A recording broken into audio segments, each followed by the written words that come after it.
मैं मानता हूँ कि खुद पर तरस खाना एक लग्जरी स्पा जैसी चीज़ है। इसमें कहीं पर आपका सुकून मौजूद है। मैं मानता हूँ कि खुद पर तरस खाना सबसे रियायती भावना है और ये आपको कहीं नहीं ले जाती, लेकिन ये आपको कुछ देर के लिए वाक़ई अच्छा महसूस कराती है। आप इस बारे में क्या कहेंगे? तरस का पात्र होना लग्जरी कैसे है, मुझे समझ नहीं आता। इस भावना में आपको ज़बरदस्त दिलासा मिलती है, थोड़े वक़्त के लिए ही सही। खुद पर तरस करना बहुत खुशनुमा हो सकता है, खुद के लालचों को पूरा करने की तरह। like self-indulgences. See, there are many ways. देखिए, शांति, प्रसन्नता और खुशहाली हासिल करने के बहुत से तरीके हैं। ऐसा हुआ, Shankaran Pillai. शंकरन पिल्लई थोड़ा अपमान करने वाला पति था। वो गालियां देता था, वो अपनी बीवी पर चिल्लाता था, लेकिन वो हमेशा शांत रहती थी। उसने कभी प्रतिक्रिया नहीं की।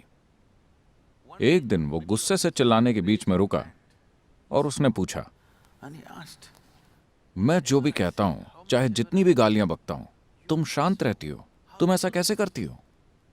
वो बोली, मैं टॉयलेट साफ करती हूं। उसने पूछा, क्या टॉयलेट साफ करने से तुम्हें शांति कैसे मिलती है? वो बोली, मैं तुम्हारा टूथब्रश इस्तेमाल करती हूं।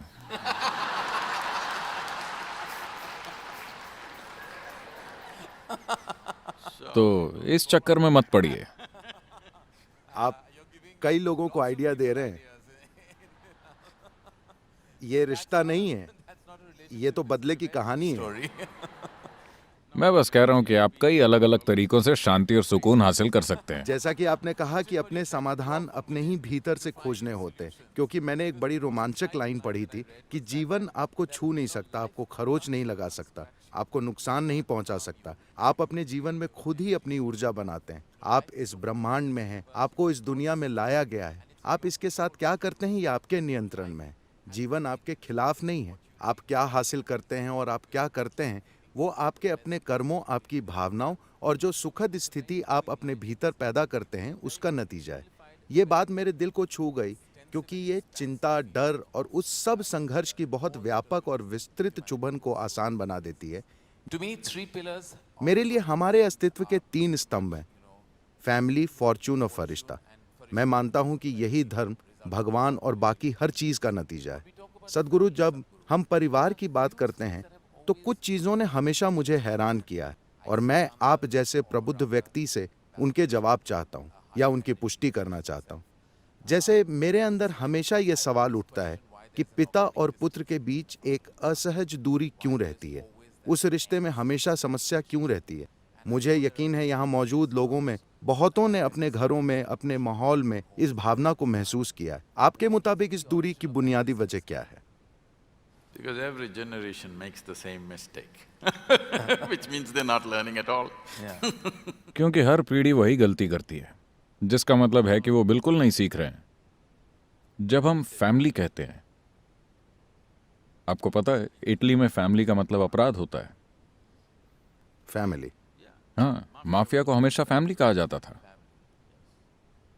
तो एक तरह से ये एक तरह का अपराध है।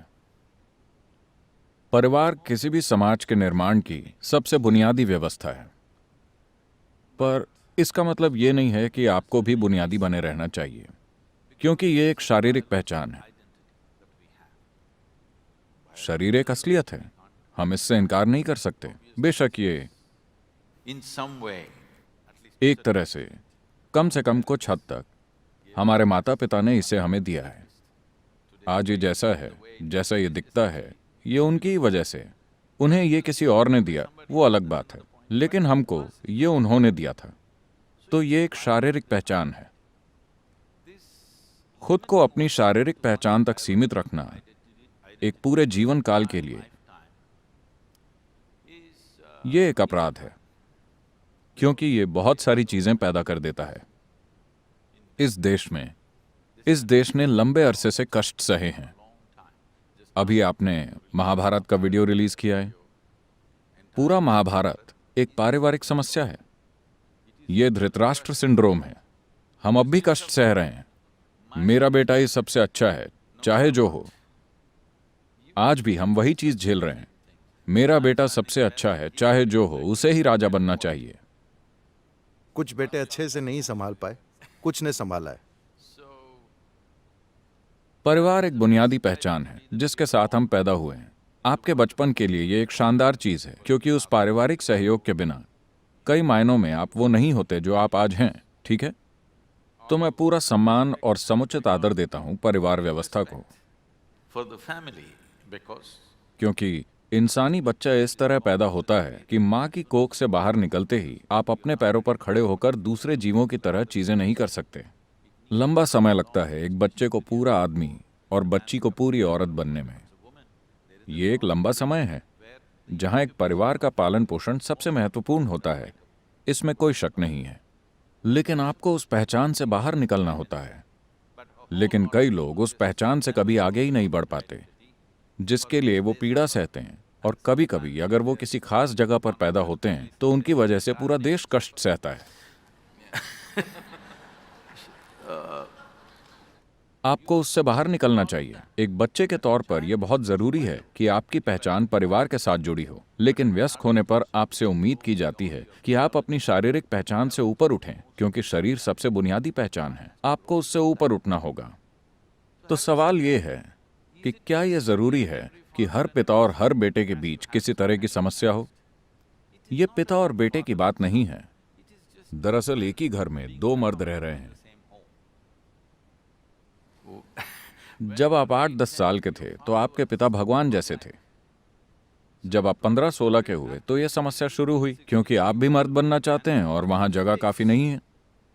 वो बड़ा मर्द बहुत सारी जगह घेरे हुए है। और वो आदमी सोचता है ये मेरी जगह है, ये कौन है? वो दोनों एक दूसरे को पिता और बेटे के तौर पर पहचान भी नहीं सकते, क्योंकि अब वहां कोई पिता और बेटा नहीं है। बस उसी घर में दो मर्द हैं और जगह काफी नहीं है। ऐसा सिर्फ इंसानी परिवारों में ही नहीं होता। हर जीव, चाहे वो हाथी हो या भैंसा या जो भी हो, हर जीव के जीवन में ऐसा होता है कि कुछ ना कुछ टकराव होगा। और या तो छोटा जानवर झुंड से बाहर चला जाता है या बड़ा वाला बाहर चला जाता है। ऐसा हर जगह होता है, क्योंकि ये कोई पिता और बेटे के बीच की समस्या नहीं है। दो मर्द आपस में एक ही जगह को साझा करने की कोशिश कर रहे हैं, और उसी एक औरत को, जिसे एक माँ कहता है और दूसरा पत्नी।